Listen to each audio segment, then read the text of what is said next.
अस्सलाम वालेकुम। बड़ी बात के साथ मैं हूं आदिल शाहजेब। आज की बड़ी बात, पाकिस्तान की बड़ी बात, सरप्राइज दर सरप्राइज, बड़ापन और बड़ा कदम। पाकिस्तान और इंडिया के दरमियान हालिया कशीदगी को कम करने के लिए वज़ीर आज़म इमरान खान एक कदम और आगे बढ़कर अमन की जानिब बढ़ने की एक और उन्होंने यकतरफा कोशिश करते हुए आज पार्लिमान के मुश्तरका इजलास में गिरफ्तार इंडियन पायलट विंग कमांडर अभिनंदन की रिहाई का ऐलान किया।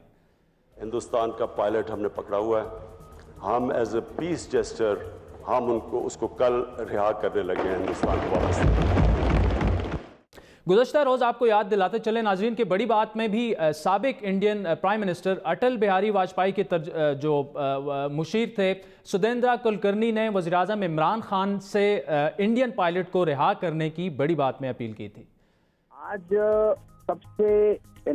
सबसे ज़्यादा जो लोगों में एक मूड है वो ये है कि हमारे विंग कमांडर जो आज पाकिस्तान में हैं अभिनंदन जी, उनको जल्द से जल्द रिहा किया जाए और हिंदुस्तान को वापस भेज दिया जाए। ये नेशनल मूड है और मैं समझता हूँ कि इस एक बात करने से आज का सिचुएशन बहुत डीएस्केलेट होगा, सही होगा।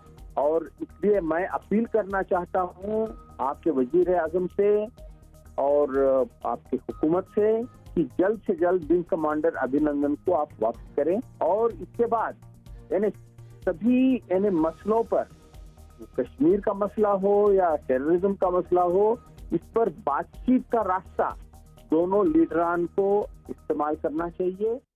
वज़ीर आज़म इमरान खान की जानिब से इंडियन पायलट की रिहाई के इस अहम तरीन ऐलान से पहले अपनी एक और मस्बत तकरीर में आज उन्होंने ये कहा कि गुज़श्ता रोज़ भी इंडियन प्राइम मिनिस्टर से उन्होंने राब्ते की कोशिश की और वो आज भी नरेंद्र मोदी को ये पैगाम देना चाहते हैं कि इस मामले को मज़ीद आगे ना धकेलें, क्योंकि वो जानते हैं कि पाक फ़ौज की कितनी तैयारी है और अगर इंडिया इस मामले को आगे लेकर जाएगा तो पाकिस्तान भी जवाब देने पर मजबूर होगा।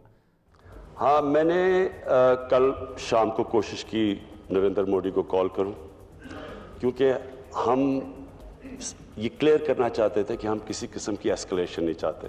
अगर हिंदुस्तान अब कोई एक्शन लेता है तो हमें मजबूरी एक्शन लेना पड़ेगा। वो किधर जाएगी उसके बाद बात। ये जो हम कोशिश कर रहे हैं डी एस्केलेशन की, इसको एक कमजोरी ना समझा जाए। ये कमजोरी नहीं है। अब मुझे ये भी पता है कि कल रात एक था कि शायद पाकिस्तान के ऊपर किसी तरह का मिसाइल अटैक किया जाए, वो फिर बाद में डिफ्यूज हो गया। तो उसकी रिटेलिएशन के लिए भी मुझे पता है कि हमारी फौज किधर खड़ी थी। इसलिए आज कह रहा हूं, क्योंकि मुझे पता है, मैं ये आज हिंदुस्तान को इस प्लेटफॉर्म से कह रहा हूं कि इससे आगे ना लेके जाएं, क्योंकि जो भी आप करेंगे पाकिस्तान मजबूर होगा रिटेलिएट करने के लिए। ये इतलात भी हैं, ये इम्कान भी जाहिर किया जा रहा है कि आज रात वज़ीर आज़म इमरान खान और Indian prime minister Narendra Modi के दरमियान शायद राब्ता हो जाए, लेकिन ये भी वाज़ेह रहे कि इस वक्त भी पाक इंडिया बॉर्डर पर शदीद तनाव की कैफियत है, जिसका इजहार ISPR की जानिब से आज ही जो जारी बयान है उससे भी हो रहा है। ISPR के मुताबिक LOC पर सूरत हाल कशीदा है, पाक फौज किसी भी जारियत से निमटने के लिए तैयार है, जबकि पाक फ़िज़ाइया और पाक बहरिया भी मुकम्मल तौर पर अलर्ट है। दूसरी जानिब पाक इंडिया कशीदगी कम कराने के लिए आलमी ताकतें भी जो है वो मुतहरक हो गई थी कल से ही, और उसका सबसे पहला और सबसे बड़ा सबूत आज सुबह सामने आने वाला अमेरिकन प्रेसिडेंट डोनाल्ड ट्रंप का वो बयान था जिसमें उन्होंने ये कहा कि दोनों मुमालिक से हौसला अफजा खबरें आ रही हैं और उम्मीद है ये तनाज़ा जल्द खत्म हो जाएगा। We have, I think, reasonably attractive news from Pakistan and India. They've been going at it, and we've been involved in trying to have them stop. And we have some reasonably decent news. I think hopefully that's going to be coming to an end. It's been going on for a long time, decades and decades. There's a lot of dislike, unfortunately. So we've been in the middle trying to help them both out, see if we can get some organization and some peace. America के अलावा Saudi अरब, तुर्की, Germany और दीगर आलमी ताकतें भी पाक India कशीदगी कम कराने के लिए भरपूर कोशिशें कर रही हैं। सऊदी वज़ीर ख़ारजा आदिल अल जुबैर भी सऊदी वली अहद मोहम्मद बिन सलमान का अहम पैगाम लेकर कल पाकिस्तान पहुंच रहे हैं। दूसरी जानिब गुज़श्ता रोज़ ही इंडिया से भी जंग मुखालिफ आवाज़ें जो हैं वो उठना शुरू हो गई थी और आज इंडियन पायलट की रिहाई के ऐलान के बाद ये आवाज़ें ज़्यादा शिद्दत से सामने आ रही हैं। मकबूजा कश्मीर की साबिक वज़ीर आला महबूबा मुफ्ती ने ट्वीट किया कि इमरान खान ने हकीकी स्टेट्समैनशिप का आज सबूत दिया। ये इकदाम अच्छा है और एक ऐसे वक्त में आया जब पाकिस्तान कशीदगी बढ़ा सकता था। अब इंडियन क़यादत का फ़र्ज़ है कि कशीदगी के खात्मे के लिए इकदाम करें। नामवर साबिक क्रिकेटर और इंडियन पॉलिटिशियन नवजोत सिंह सिद्धू ने खुला खत लिखते हुए पाकिस्तान से मुज़ाकरात की हिमायत की। सिद्धू ने लिखा कि दूसरों के बारे में मनफी सोच से इंडिया महफूज नहीं हो सकता।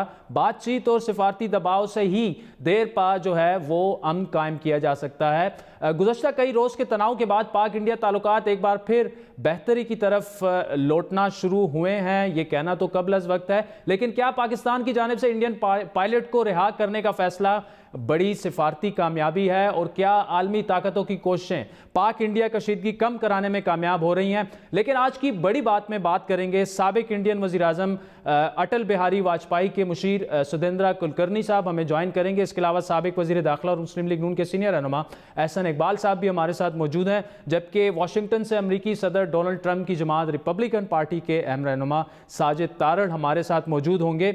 लेकिन आज बड़ी बात का बड़ा सवाल कि मकबूजा कश्मीर की क़यादत इस तनाव को कैसे देख रही है? अगर पाक भारत मुज़ाकरात शुरू हो जाते हैं और इसमें अगर आलमी बरादरी बिलखुसूस अमरीका कोई किरदार अदा करता है तो कश्मीरी क़यादत की तवक्कुआत क्या होंगी? बात करेंगे ऑल पार्टीज हुर्रियत कॉन्फ्रेंस के चेयरमैन मीरवाइज उमर फारूक साहब हमारे साथ श्रीनगर से मौजूद हैं। मीरवाइज साहब, पहले तो बेइंतहा शुक्रिया, जिस किस्म की कदगनें आप पर लगाई गई हैं, बड़ी कोशिशों के बाद आपसे बात करने में कामयाब हुए हैं। Thank you so much for joining अस। पाकिस्तान की जानिब से इंडियन पायलट को रिहा करने के फैसले पर आपका रद्द-ए-अमल जानना चाहेंगे और इंडिया को इस अमन की कोशिश और बड़ी खुली पेशकश जो पाकिस्तान की जानिब से की गई है, किस तरह का जवाब देना चाहिए? देखिए, आज का जो फैसला इमरान खान साहब ने लिया है कि भारतीय पायलट को रिहा करने का, मैं समझता हूं कि वाकई एक स्टेट्समैन का एक किरदार इमरान खान साहब ने अदा किया है और एक वाकई एक पीस मेकर के तौर से उन्होंने जो है ये एक इनिशिएटिव लिया है जिसको कि हर कोई वेलकम कर रहा है। जिस तरीके से हम देख रहे थे कि तनाव और कशीदगी में दिन ब दिन इजाफा हो रहा था और हर तरफ से लोग परेशान थे। जो कश्मीर के अंदर भी इमेंस फौजी मूवमेंट है, लोग ऑलरेडी यहाँ पे जो है वो जुल्म और जबर का शिकार बन रहे हैं। उसके ऊपर से जो हालात बन रहे थे कश्मीर में बॉर्डर्स पे, LOC पे, तो उसको डिफ्यूज़ करने के लिए एक बहुत अच्छा इनिशिएटिव उन्होंने लिया है। हाँ, कश्मीरी क़यादत लीडरशिप इसको वेलकम करती है और हम समझते हैं कि भारत के लिए एक मौका है कि वो इस ऑलिव ब्रांच को पकड़ें और इस बात को महसूस करें कि जिस तरह से इमरान खान ने इक़्तिदार में आते ही ये कहा था कि वो भारत के साथ बात करना चाहते हैं, डायलॉग करना चाहते हैं, कश्मीर के कोर इशू पे बात करना चाहते हैं। और आज भी पाकिस्तान की पार्लियामेंट में जो उन्होंने बयान दिया है कश्मीर पे और कश्मीरियों की हिमायत की है, उसके लिए भी हम उनका शुक्रिया अदा करते हैं और हम ये तवक्का रखते हैं कि इंडियन लीडरशिप, खासकर मोदी, इस बात को महसूस करेगा कि ताकत से, तशद्दुद से, जुल्म से मसाइल हल नहीं होते।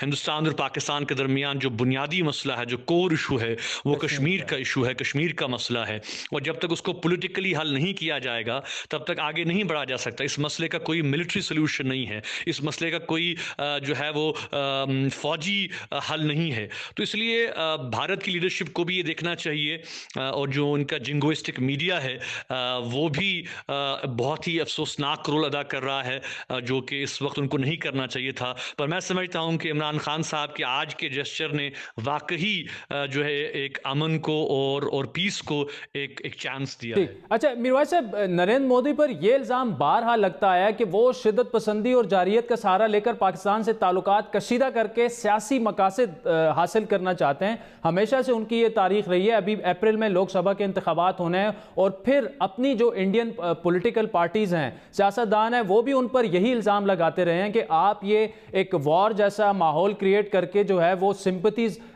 वोट हासिल करना चाहते हैं। क्या आप समझते हैं कि मोदी साहब इस बार अपनी ये जो जिंग्विस्टिक एक पॉलिसी है पाकिस्तान के खिलाफ, उस पॉलिसी में इस बार वो नाकाम हो चुके हैं बुरी तरह? देखिए, ये बात तो कोई ढकी छुपी नहीं है कि नरेंद्र मोदी की जो सरकार है अब इलेक्शन मोड में जा रही है। इनका राम मंदिर का मुद्दा भी बैठ गया है, यूनिफॉर्म सिविल कोड का मुद्दा भी बैठ गया है। तो अब एक ही मसला रह गया है जिस पे कि वो हिंदुस्तान में एक पब्लिक ओपिनियन क्रिएट करना चाहते हैं। कश्मीर के मसले को बुनियाद बनाकर पाकिस्तान को टारगेट करके, कश्मीरियों को डिमोनाइज करके। आप देखें कि पुलवामा अटैक के बाद जिस तरीके से पाकिस्तान के खिलाफ, कश्मीरियों के खिलाफ हमले हुए, हिंदुस्तान में स्टूडेंट्स जो है कश्मीरी ट्रेडर्स, उनको हमले किए गए, उनकी ज़िंदगी अनसेफ हैं। सैकड़ों की तादाद में स्टूडेंट्स को वापस आना पड़ा, उनको वहाँ से निकाल दिया गया। तो एक हवा क्रिएट की गई, एक सिचुएशन क्रिएट की गई कि भाई एक एंटी कश्मीर रेटोरिक जो है वो वहाँ पे शुरू कर दिया गया, जो कि अफसोसनाक है। तो इसलिए मैं समझता हूँ कि भारत की गवर्नमेंट को, खासकर बीजेपी को, ये बात समझनी चाहिए कि कश्मीर जैसे सेंसिटिव इशू के साथ सियासत करने के लिए और वोट बैंक पॉलिटिक्स जो खेली जा रही है वो अफसोसनाक है। और मोदी को भी ये बात समझ लेनी चाहिए कि अगर ताकत से मसले हल होते तो ये कश्मीरियों की चौथी नस्ल है जो अपना हक मांग रही है, सेल्फ डिटर्मिनेशन की बात कर रही है। इससे हम कोई जो है वो अपना हक नहीं छोड़ेंगे। और ख़ासकर अगर पाकिस्तान अमन की बात कर रहा है, दोस्ती की बात कर रहा है, तो ये कोई वीकनेस नहीं है, बल्कि ये मैं कहूँगा कि एक स्ट्रेंथ की एक इंडिकेशन है कि पाकिस्तान जंग नहीं चाहता, पाकिस्तान एस्केलेशन नहीं चाहता। इसलिए भारत को भी चाहिए कि वो जो है वो वॉर मॉन्गरिंग जो है वो बंद करे और डायलॉग और जो है वो मेज़ पर आए, बातचीत करे और इस प्रोसेस को आगे बढ़ाए। जहाँ तक कश्मीरी लीडरशिप का ताल्लुक है, हुर्रियत का ताल्लुक है, तो हमने हमेशा से कहा है कि कश्मीर का मसला एक सियासी मसला है, एक इंसानी मसला है। इसको उसी तनाजुर में हल करना है, इसका कोई मिलिट्री या फौजी। अच्छा मीरवाइज साहब, आज़ादी तहरीके कश्मीर की आज़ादी की अगर बात की जाए, आलमी सतह पर कश्मीर की आज़ादी की तहरीक को इंडिया हमेशा शिद्दत पसंदी या दहशतगर्दी से जोड़ने की हर मुमकिन कोशिश करता रहा है साल से, लेकिन ये कोशिशें अब तक कामयाब नहीं हो पाई। देखिए, बिल्कुल भारत की ये बड़ी कोशिश रही है कि कश्मीर की तहरीक आज़ादी को एक्सट्रीमिज़म के साथ, इस्लामिक सो कॉल्ड टेररिज्म के साथ जोड़ा जाए, जबकि पूरी दुनिया जानती है कि कश्मीर के मसले का एक बैकग्राउंड है, एक तारीख़ है, एक तनाजुर है, इन UN रेजोल्यूशंस हैं, इंडिया पाकिस्तान के जो है वो एग्रीमेंट्स हैं। तो उन्हीं बुनियादों पर कश्मीरी इस मसले का हल चाहते हैं। तो लेकिन भारत का केस चूँकि वीक है, तो ये चाहते हैं कि किसी न किसी तरीके से एक्सट्रीमिज़म के साथ इस मसले को लिंक किया जाए। यही वजह है कि आप देखें कि हकीकत यह है कि एक पूरी जनरेशन जो है कश्मीरी यूथ की, उनको पुष्ट दीवार किया जा रहा है। आप देखें कि स्टूडेंट्स जिनमें हैं, जिनमें स्कॉलर्स हैं, वो अपनी पढ़ाइयाँ छोड़ रहे हैं, वो बंदूक उठाने पे मजबूर किए जा रहे हैं, जो कि कोई नहीं चाहता। कश्मीर की लीडरशिप ये नहीं चाहती कि जो है यहाँ पर जो है वो खून खराबा हो, कश्मीरी खून बहे, या फॉर दैट मैटर इंडियन फौजी मारा जाए सरहदों पे या पाकिस्तानी फौजी मारा जाए। लेकिन जब तक इस मसले को हल नहीं किया जाएगा तब तक अमन और स्टेबिलिटी नहीं आ सकती। और भारत की लीडरशिप को हमने बार बार कहा, खासकर हुर्रियत कॉन्फ्रेंस ने बार बार ये कहा कि एंगेज कीजिए, इस प्रॉब्लम को हल कीजिए। लेकिन उसके बरक्स आप देख रहे हैं कि इस वक्त टू प्रॉन्ग्ड अप्रोच अडॉप्ट किया गया है। एक तो जवानों के खिलाफ जो है कासो चल रहा है, cordon and search operation all out है, जिसमें हमारे जवानों को चुन चुन के मारा जा रहा है, शहीद किया जा रहा है। और अब दूसरा सिलसिला शुरू कर दिया गया है कि कश्मीर की जो पॉलिटिकल लीडरशिप है, जो कि पीसफुली लड़ रही है, हुर्रियत कॉन्फ्रेंस कोई बैंड ऑर्गेनाइजेशन नहीं है, इंटरनेशनली रिकॉग्नाइज्ड है, OIC में, UN में, बाकी जगह हम गए, हमने बात कही है। लेकिन अब आप देखें कि 2 दिन कबल जो है हुर्रियत कॉन्फ्रेंस के लीडर्स के घर पे छापा पड़ा, आपके घर पे पड़ा, मेरे घर पे छापा पड़ा, यासीन साहब के, शबीर शाह साहब के, गिलानी साहब के घर पे, सहराई साहब के घर पे, बहुत से लीडर्स के घर पे छापा पड़ा। तकरीबन 10 घंटे वो मेरे घर पे रहे, मेरा फोन ले लिया गया, मेरे लैपटॉप सीज किया गया, मेरे ऑफिस के जो कंप्यूटर्स हैं वो लिए गए, मेरे डॉक्यूमेंट सीज कर दिए गए। तो गोया कि एक दबाव की पॉलिसी इख्तियार की जा रही है। लीडरशिप को भी ये कह रहे हैं कि भाई जो आप इंडियन मीडिया आप देखें जो प्रोपेगेंडा कर रहा है, और बड़े अफसोस की बात है कि एक चैनल तो यहां तक गया है कि भाई मीरवाइज के घर में जो है कोई इंटरनेट लीज लाइन है और उनके पास टावर है, जो टावर पाकिस्तान के साथ बराह रास्त राब्ते में वो रहते हैं। तो गोया कि एक जिंगोइस्टिक और एक मजाक खेज उन्होंने एक सिचुएशन क्रिएट कर दी। अच्छा मीर भाई साहब, अब इस वक्त ऐसा लग रहा है कि अमेरिका इस हवाले से कलीदी किरदार जो है, जिस तरह इशारे मिल रहे हैं, करना चाहता है, कर भी रहा है, ताकि पाकिस्तान और इंडिया के दरमियान कशीदगी का खात्मा हो सके। तो आलमी बिरादरी और अमेरिका से क्या कुछ उम्मीदें बाकी बची हैं कश्मीरी अवाम की? देखिए, हम बड़े मायूस हैं जहाँ तक आलमी बरादरी की अगर हम बात करें।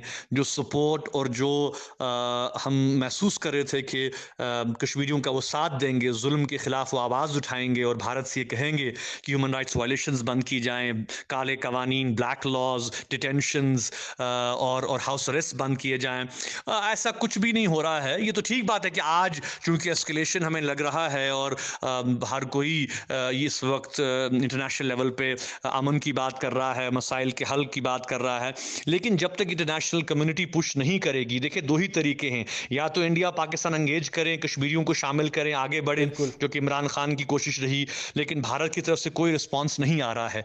और दूसरा रास्ता यही है कि थर्ड पार्टी मीडिएशन हो, थर्ड पार्टी इंटरवेंशन हो, कोई भी फ्रेंडली कंट्री आ गया, यूनाइटेड नेशंस आ गया, यूएस आए, चाहे सऊदी अरेबिया हो, तुर्की हो, यूके हो, तो हम ये महसूस करते हैं कि अब वक्त आ गया है कि इस मसले को नज़रअंदाज नहीं किया जा सकता, कश्मीर के मसले को तूल नहीं दिया जा सकता।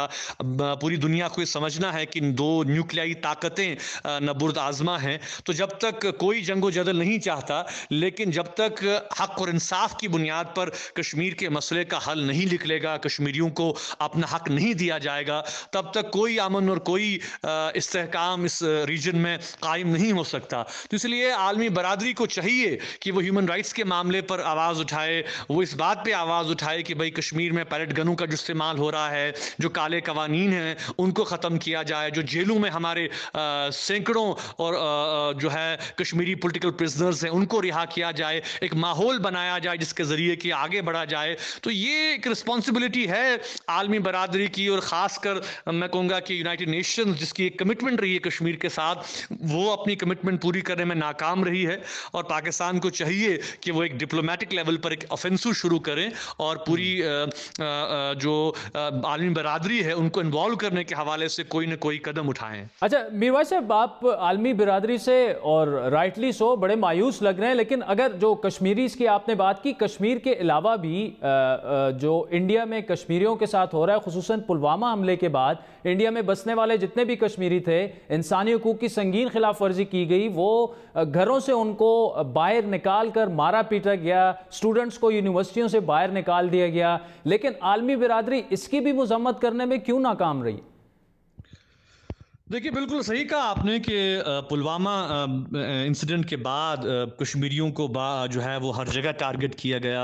भारत की मुख्तलिफ शहरों में जहाँ जहाँ कश्मीरी स्टूडेंट्स थे, कश्मीरी ताजिर थे, उनको टारगेट किया गया। यहाँ तक कि बहुत से स्कूल्स ने, कॉलेजेस ने, यूनिवर्सिटीज़ ने कश्मीरियों को निकाल दिया वहाँ से और ये कहा कि हम कश्मीरियों को अब एनरोल नहीं करेंगे।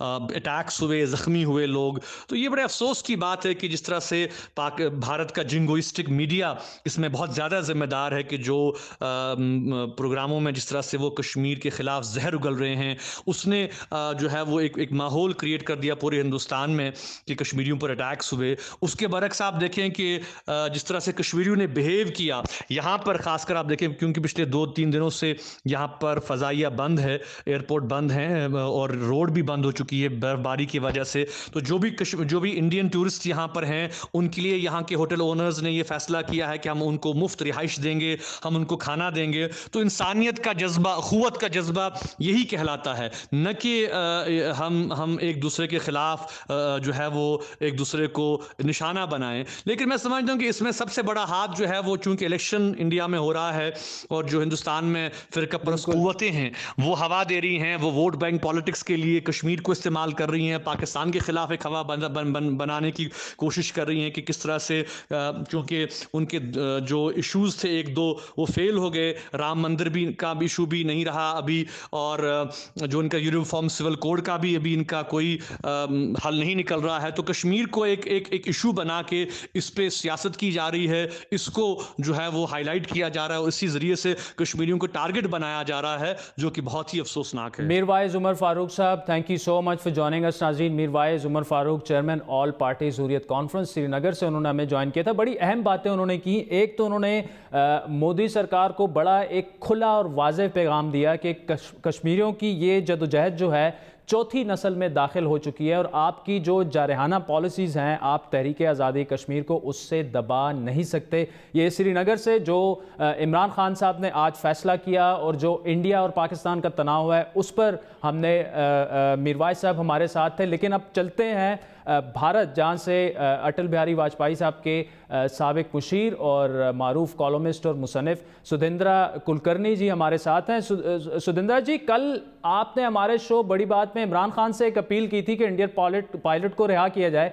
आज उन्होंने आपकी अपील को मान लिया है, तो आपके तासुरात क्या हैं और इंडिया में ओवरऑल मूड क्या है? क्योंकि कल आप कह रहे थे कि इमरान खान साहब एज ए स्टेट्समैन सामने आए हैं और उनका जो अमन का पैगाम है इंडिया में, उसे बड़ा वेलकम किया गया है जनरल पब्लिक में। तो आज इंडिया में मूड क्या है? आज तो उन्होंने सिर्फ अमन की बात नहीं की, एक प्रैक्टिकल स्टेप भी ले लिया है उसकी तरफ। वजीर आजम इमरान खान साहब ने जो आज फैसला लिया है, ये बहुत ही अच्छा फैसला है। अभिनंदन, विंग कमांडर अभिनंदन को कल वापस भारत भेजा जाएगा और इस फैसला लेने से इमरान खान साहब का स्टेचर बढ़ गया है। इमरान खान एक man of peace and man with a big heart, ये साबित हुआ है। और कल अभिनंदन भारत आने से डी एस्केलेशन की ओर हम जाएं, ये मेरी दुआ है, ये मेरी प्रार्थना है, मेरा प्रेयर है। कुलकर्णी जी, बहुत बड़ी बात आप कर गए हैं कि इमरान खान साहब जो हैं he is a man of peace. लेकिन ये बताएं कि मौजूदा तनाव की सूरत हाल में जिस तरह का रोल मीडिया ने अदा किया, आप खुद भी मारूफ कॉलमिस्ट हैं, उसको आप किस निगाह से देखते हैं? देखिए, पाकिस्तानी मीडिया ने एक बहुत ही जिम्मेदाराना, रिस्पॉन्सिबल और मैच्योर रोल अदा किया है। और वजीर आजम इमरान खान साहब ने खुद इसको प्रेज करते हुए कहा कि आज के इस नाजुक माहौल में पाकिस्तानी मीडिया ने एक पॉजिटिव रोल अदा किया है। मैं आपके चैनल को कॉन्ग्रेचुलेट करना चाहता हूं और आप जैसे जर्नलिस्ट का मैं शुक्रगुजार हूं। सर, बहुत बहुत शुक्रिया कुलकर्णी जी। आज पाकिस्तान ने एक मरतबा फिर अमन का पैगाम दिया।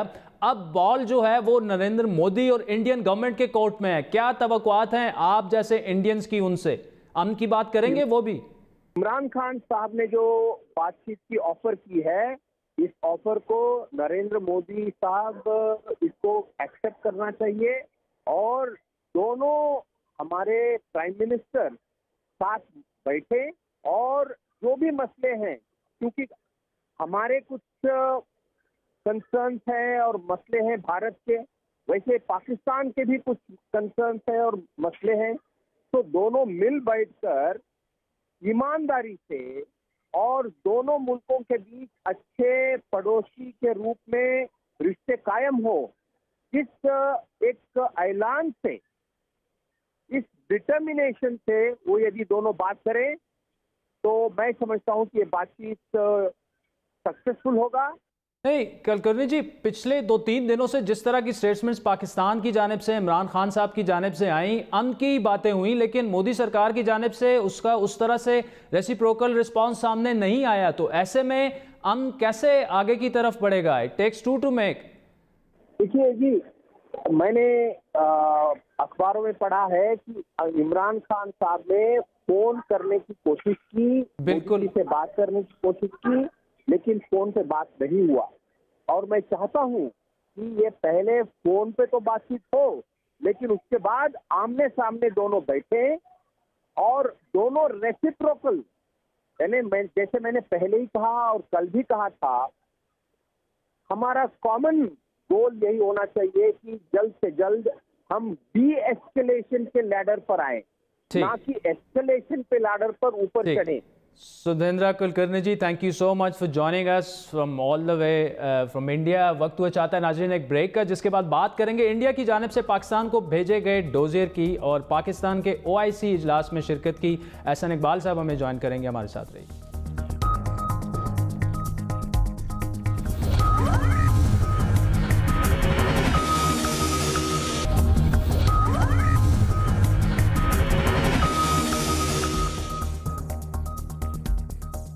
वेलकम बैक नाज़रीन। पाकिस्तान और इंडिया के दरमियान जारी कशीदगी को कम करने की भरपूर कोशिशें भी हो रही हैं। पाकिस्तान के सियासी काबिरीन यकजान और यक ज़ुबान दिखे, जिसका इजहार आज पार्लिमान के मुश्तरका इजलास में भी भरपूर अंदाज में दिखा। अपोजिशन लीडर शहबाज शरीफ और पीपल्स पार्टी के सीनियर रहनुमा साबिक वज़ीर आज़म राजा परवेज़ अशरफ ने इंडियन जारियत के खिलाफ पाकिस्तानी हुकूमत और पाक फ़ौज की भरपूर हिमायत का इंदिया दिया। अपोजिशन, और मुझे यकीन है कि वो मेरी इस बात की तायीद करेंगे कि हम तमाम इख्तिलाफात को बालाए ताक रखकर पाकिस्तान के आला मफादात, पाकिस्तान की सालमत के लिए हुकूमत के साथ भरपूर तावन करने की यहाँ पर पेशकश करते हैं। I agree with the prime minister कि हमें अमन की पेशकश उनको फिर करनी चाहिए, क्योंकि ये खित्ता बदअमनी का मुतहम्मिल नहीं हो सकता। आज पाकिस्तान की तरफ से बहुत अच्छा जेस्चर गया है कि हमने वो उनका पायलट जो पकड़ा गया पाकिस्तानी सरहद के अंदर, वो पकड़ा गया, उसको अगर रिलीज करते हैं तो मैं समझता हूँ कि ये अमन के लिए हमारी एक और अच्छी आवाज़ होगी, जो मैं समझता हूँ कि खुश आइंद है। दूसरी जानिब इंडिया ने बिल आखिर पुलवामा हमले में मुबैना पाकिस्तानी किरदार से मुतालिक एक डोजियर भी सुनने में आ रहा है कि पाकिस्तान के हवाले कर दिया। यह डोजियर गुज़श्ता रोज़ इंडिया में पाकिस्तान के कायम मुकाम हाई कमिश्नर सैयद हैदर शाह को दिया गया, जो आज पाकिस्तानी दफ्तर खारजा को मौसूल हो चुका है। इस डोजियर के मिलने की तस्दीक और डोजियर भेजने से कबल ही पाकिस्तान के खिलाफ जारियत का गिला आज वज़ीर आज़म ने अपने कौमी असम्बली के खिताब में भी किया। बार बार फिर ये कहा उनको कि आप हमें एक्शनेबल इंटेलिजेंस दें। अब आज पहुंचा है डॉसियर हिंदुस्तान का, आज उन्होंने पुलवामा के ऊपर डॉसियर भेजा है, लेकिन आज वो डॉसियर भेजा है और 2 दिन पहले पाकिस्तान पे अटैक भी कर दिया, एग्रेशन किया, इंटरनेशनल लॉज की वायलेशन की, UN चार्टर की वायलेशन की। अब सवाल ये है कि क्या ये पहले हमें डॉसियर दे देते और फिर अगर एक्ट ना करता पाकिस्तान तो अगला एक्शन लेते। पाकिस्तानी फॉरेन ऑफिस के तर्जुमान के मुताबिक इंडिया से मौसूल होने वाले डोसियर का मुशाहिदा किया जा रहा है। उन्होंने कहा कि अगर सबूत इस काबिल हुए कि उस पर कार्रवाई की जाए तो पाकिस्तान ज़रूर कार्रवाई करेगा। वाज़ेह है कि वज़ीर आज़म इमरान खान भी इस हवाले से गारंटी दे चुके हैं कि हमें अगर सबूत दिए जाएं तो हम कार्रवाई करेंगे। मैं आज हिंदुस्तान की गवर्नमेंट को ऑफर कर रहा हूँ, किसी किस्म की आप तहकीकात करवाना चाहते हैं इस इंसिडेंट में कि कोई पाकिस्तानी इसमें मुलव्वस था, हम तैयार हैं। अगर आपके पास कोई एक्शनेबल इंटेलिजेंस है कि पाकिस्तानी इन्वॉल्व है, वो हमें दे, मैं आपको गारंटी करता हूं कि हम एक्शन लेंगे। इसके अलावा पाकिस्तान ने OIC इजलास में इंडियन वज़ीर ख़ारजा की शिरकत की दावत पर एहतजाज करते हुए शिरकत से माजरत कर ली थी 2 दिन पहले। अब जबकि पाकिस्तान और इंडिया में ताल्लुकात में कशीदगी और तनाव में कमी के कुछ इशारे मिलना शुरू हो गए हैं, पाकिस्तान ने OIC के इजलास में शिरकत पर हामी भर लिया है, लेकिन हुकूमत के इस फैसले को अपोजिशन जमातें तनकीद का निशाना बना रही हैं। तमाम मामला पर बात करेंगे। साबिक वज़ीर दाखिला और मुस्लिम लीग नून के सीनियर रहनुमा एहसन इकबाल साहब हमारे साथ मौजूद हैं। एहसन इकबाल साहब, थैंक्स फॉर जॉइनिंग अस। जिस किस्म का पाकिस्तानी सियासी क़यादत या मिलिट्री क़यादत की जानिब से एक इकट्ठे होकर यकजुबान होकर पोस्ट पुलवामा अटैक पर जिस तरह का मौक़िफ़ सामने आया, फिर जो इंडियन एग्रेशन हुई उस पर पूरी कौम मुत्तहिद हुई, लेकिन इसको आप क्रिटिकली कैसे देखते हैं? क्या कुछ हम बेहतर कर सकते थे, या पाकिस्तान ने जिस किस्म का किरदार अदा किया और इंटरनेशनल कम्युनिटी को भी अपनी जानिब मुतवज्जे किया, आप उससे जो है मुतमईन हैं? देखिए, सबसे पहली बात तो यह है कि इस पूरे क्राइसिस के अंदर पाकिस्तानी लीडरशिप ने, पाकिस्तानी स्टेट ने बहुत ज़्यादा मैच्योरिटी का मुजाहरा किया है।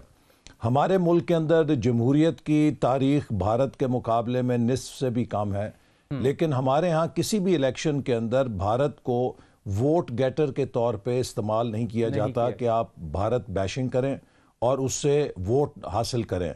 जबकि बदकिस्मती से इंडिया के अंदर 71 साल के बाद भी वहाँ की सियासी क़यादत पाकिस्तान फैक्टर को इलेक्शन में लोगों के जज्बात भड़का के अपने लिए सियासी ताकत बढ़ाने का ज़रिया समझती है। ये एक बहुत नुमाया फ़र्क है और इंडियन पॉलिटिक्स की इमेच्योरिटी की एक दलील है।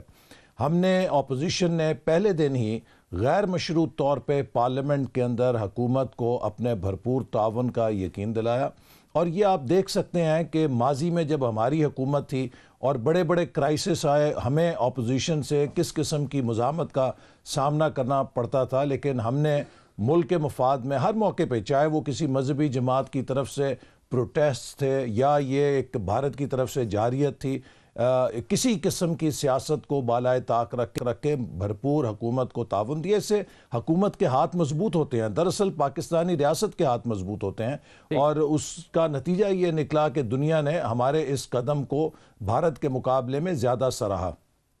ठीक है। एहसन इकबाल साहब, जो आज जिस तरह का किरदार जो है पिछले 2-3 दिनों से प्राइम मिनिस्टर इमरान खान का सामने आ रहा है, उन्हें कहा जा रहा है इंडिया में भी कि जी एक स्टेट्समैन का किरदार उन्होंने अदा किया।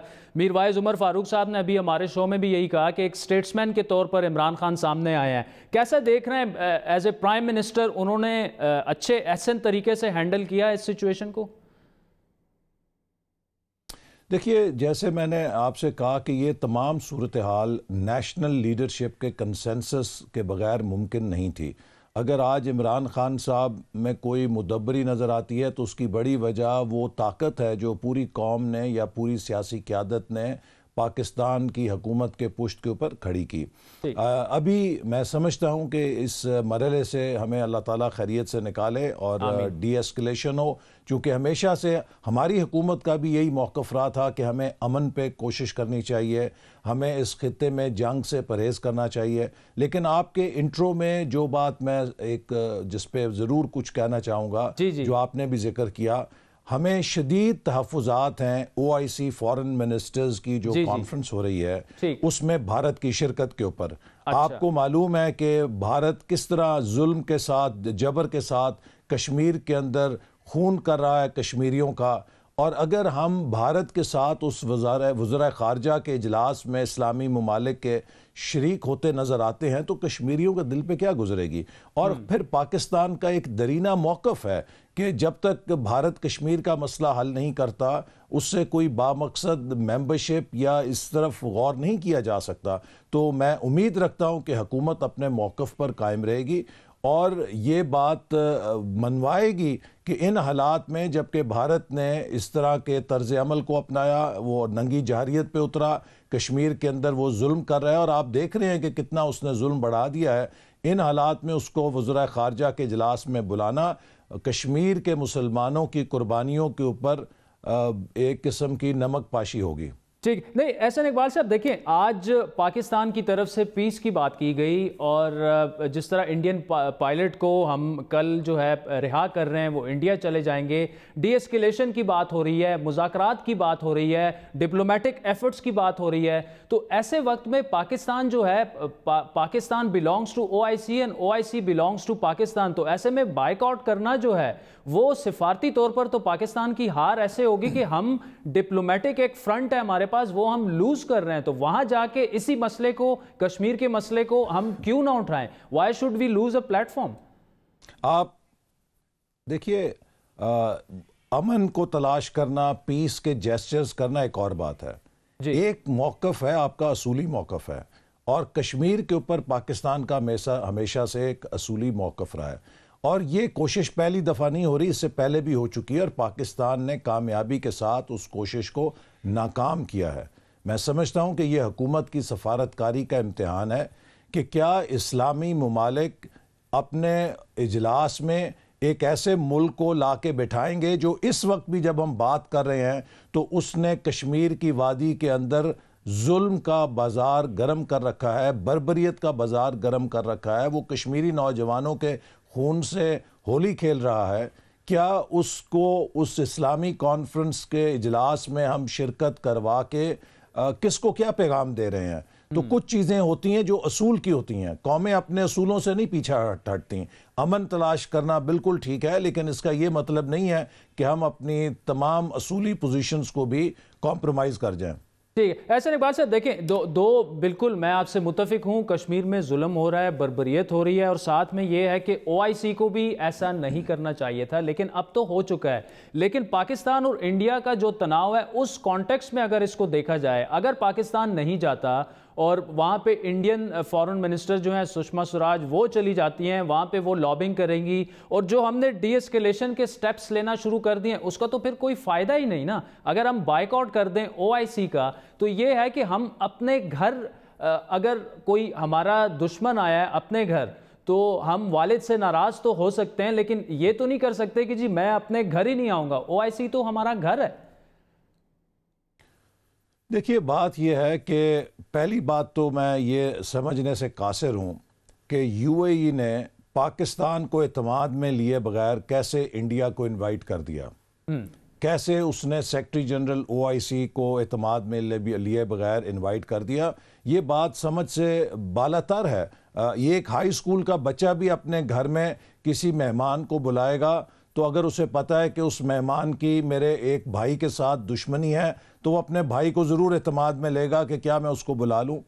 तो ये बात हमारी समझ से बालातर है कि क्या हुकूमत पाकिस्तान बिल्कुल इस पूरे दावतनामे से बेखबर थी? अगर बेखबर रही तो ये उनकी बहुत बड़ी नाकामी है, और अगर इन हालात में उन्हें पता लग गया है तो उनको अपना प्रोटेस्ट ज़रूर रजिस्टर कराना चाहिए। अगर पाकिस्तान वहाँ भारत की मौजूदगी में नहीं जाता तो इस ये मतलब नहीं है कि वो बाइकाट कर रहा है, वो एक बहुत बड़ी स्टेटमेंट दे रहा है कि कश्मीर के अवाम के साथ वो एक यकजहती का इजहार कर रहा है, और मेज़बानों को भी पैगाम दे रहा है कि आप इन हालात के अंदर जो लोग कश्मीर में मुसलमानों का खून कर रहे हैं उनको क्यों इस इजलास के अंदर बुला रहे हैं, जो मुसलमान ममालिक का सबसे मोतबर फोरम है। जी ठीक, ऐसा इकबाल साहब आते हैं पुलवामा अटैक की तरफ कि जो इंडिया ने पाकिस्तान को अब डोसियर भी दे दिया है, अब फॉरेन मिनिस्ट्री ने उसकी तस्दीक कर दी है कि जी कुछ शवाहिद जो हैं वो हमारे पास आ गए हैं। प्राइम मिनिस्टर साहब खुद वादा कर चुके हैं कि अगर हमारे पास इस किस्म के सबूत आते हैं तो हम बिल्कुल उस पर कार्रवाई भी करेंगे। कितना अहम है और कितना सीरियसली पाकिस्तान इसको लेगा, ये जो सबूत आए हैं, और क्यों उसको सीरियसली लेना चाहिए? देखिए, पाकिस्तान की ये बहुत स्टेटेड पोजीशन है, और मैं इमरान खान साहब के इस बयान से कतन इख्तलाफ करूँगा। मुझे अफसोस से कहना पड़ता है कि वो बार बार इस बात को दोहरा रहे हैं कि अब नया पाकिस्तान है, अब हम किसी को मुल्क से दहशत गर्दी करने की इजाज़त नहीं देंगे। तो इसका मतलब यह है कि पुराने पाकिस्तान के अंदर हुकूमतें दहशत गर्दी की इजाज़त देती रही हैं। कभी किसी सियासी या जमहूरी हुकूमत ने किसी गिरोह को इजाज़त नहीं दी कि वो पाकिस्तान की सरजमीन को इस्तेमाल करे और कोई ऐसी दहशत गर्दी किसी दूसरे मुल्क के ख़िलाफ़ करे। ये पाकिस्तान की कंसिस्टेंट पॉलिसी रही है।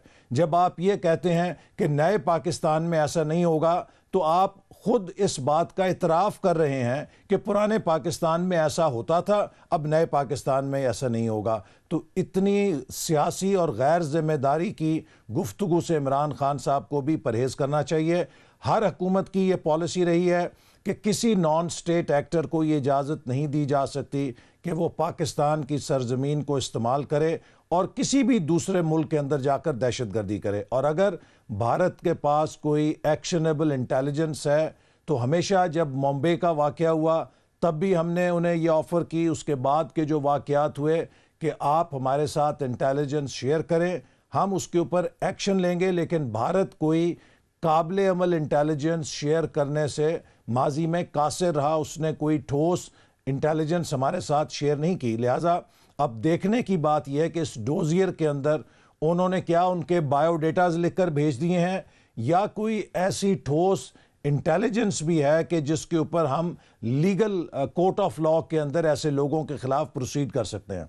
ठीक है। ऐसा एक बात से बाकी सवाल आपसे कि पाकिस्तान ने तो पिछले 2-3 दिनों में 2-3 बड़े क्लियर कट पीस का एक पैगाम इंडिया को देने की कोशिश की है, वहां से उस तरह का जवाब नहीं आया। आज भी जिस तरह इमरान खान साहब ने एक दफ़ा फिर पीस की बात की, बल्कि अमली तौर पर यह साबित भी कर दिया इंडियन पायलट को रिलीज करके कि जी पाकिस्तान इज़ फॉर पीस, लेकिन उसके बावजूद भी अगर वहां से रिस्पॉन्स उस तरह नहीं आता तो what's the way forward for Pakistan?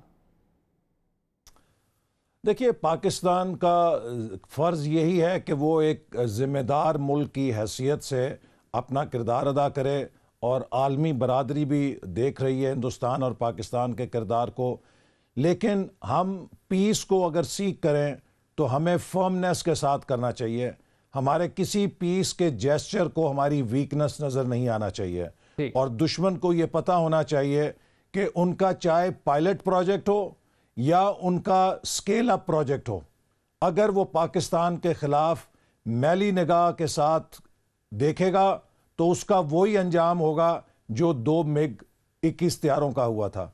तो इसलिए हमें यकीनन अमन के रास्ते पे चलना है, हमें अमन के लिए जिम्मेदारी का मुजाहरा करना है, लेकिन पीस विद स्ट्रेंथ। ठीक। एहसन इकबाल साहब, साबिक वज़ीर दाखिला मुस्लिम लीग नून के सीनियर रहनुमा, हमारे साथ मौजूद थे।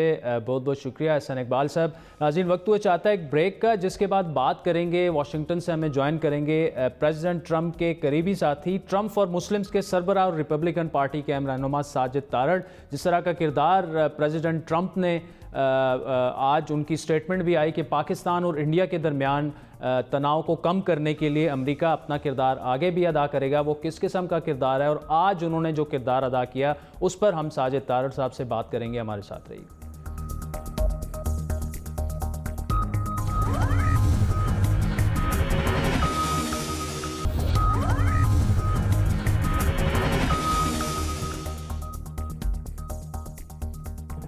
वेलकम बैक नाज़रीन। मुस्लिम फॉर ट्रंप के प्रेसिडेंट और सदर ट्रंप के करीबी साथी समझे जाने वाले साजिद तारड़ साहब हमारे साथ मौजूद है। साजिद साहब, आज प्रेसिडेंट ट्रंप ने सुबह जो स्टेटमेंट दी कि इंडिया और पाकिस्तान की लीडरशिप से अमेरिकन ऑफिशियल्स की बातचीत हो रही है और तनाव कम करने की कोशिशें भी अमेरिकन कर रहे हैं और वहाँ से अच्छी खबरें आ रही हैं, और उसके फ़ौरन बाद जो है प्राइम मिनिस्टर इमरान खान ने एक दफ़ा फिर पीस का पैगाम दिया इंडिया को, और इंडियन पायलट को रिहा करने का उन्होंने ऐलान भी किया। बल्कि पीस की जानिब सिर्फ बातें पाकिस्तान नहीं कर रहा, बल्कि एक अमली कदम भी उठाया। लेकिन यहाँ पे ये कहा जा रहा है कि उसमें प्रेसिडेंट ट्रंप ने बड़ा एक कलीदी किरदार अदा किया और वो आगे भी करेंगे। सबसे पहले तो मैं आपके देखने वालों को इसका बैकग्राउंड बताना चाह रहा हूं कि डोनाल्ड ट्रंप साहब का अफगानिस्तान से निकलना मैंडेट का हिस्सा था, और पिछले 1 साल से तकरीबन जब से भी वो व्हाइट हाउस आए, उनका ख्वाहिश थी कि अफगानिस्तान में किसी तरीके से अमन आ सके, तालिबान से नेगोशिएट किया जा सके।